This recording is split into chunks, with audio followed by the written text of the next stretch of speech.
انسان کے دل میں ایمان پختہ ہو جاتا ہے، استقامت کا راستہ اپنا لیتا ہے، دین توحید پر قائم ہو جاتا ہے، تو شیطان پھر اس پر حملہ کرتا ہے، وسوسے ڈالتا ہے، دل کو پریشان کرتا ہے، شکوک و شبہات اس کے دل میں پیدا کرتا ہے۔ بعض دفعہ تو دل میں اللہ خالق و مالک کے حوالے سے، نبی کریم صلی اللہ علیہ وسلم کے حوالے سے اور دین اسلام کے حوالے سے برے برے خیالات آتے ہیں۔ یہ انسان کے ایمان درست ہونے کی نشانی ہے کہ شیطان یہاں پر اب وار کر رہا ہے، کیونکہ دل ایمان کے نور سے منور ہے۔ جب رسول اللہ صلی اللہ علیہ وسلم سے بعض صحابہ نے شکایت کی اس طرح کے شکوک و شبہات کی، اور ان کا دل تنگ پڑتا تھا یہ چیزیں سوچ کر، یہ دل میں یہ وسوسے آ کر، تو آپ صلی اللہ علیہ وسلم نے جو ان کو طریقہ سکھایا، وہی طریقہ میرے اور آپ کے لیے بھی، وہی طریقہ راہ نجات ہے کہ فوراً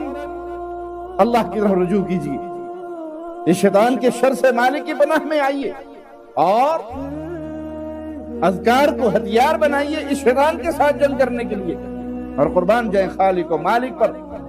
کیونکہ یہ دل کا معاملہ انسان کے کنٹرول میں نہیں ہے، تو یہ گناہ بھی نہیں ہے جب تک زبان کی نوک پر آئے، اور اگر دل تنگ پڑتا ہے تو پھر اس دل کو سکون پہنچانے کے لیے اپنی زبان پر اس ترانے کو جاری کر لیجئے، لا الہ الا انت سبحانک انی کنت من الظالمین۔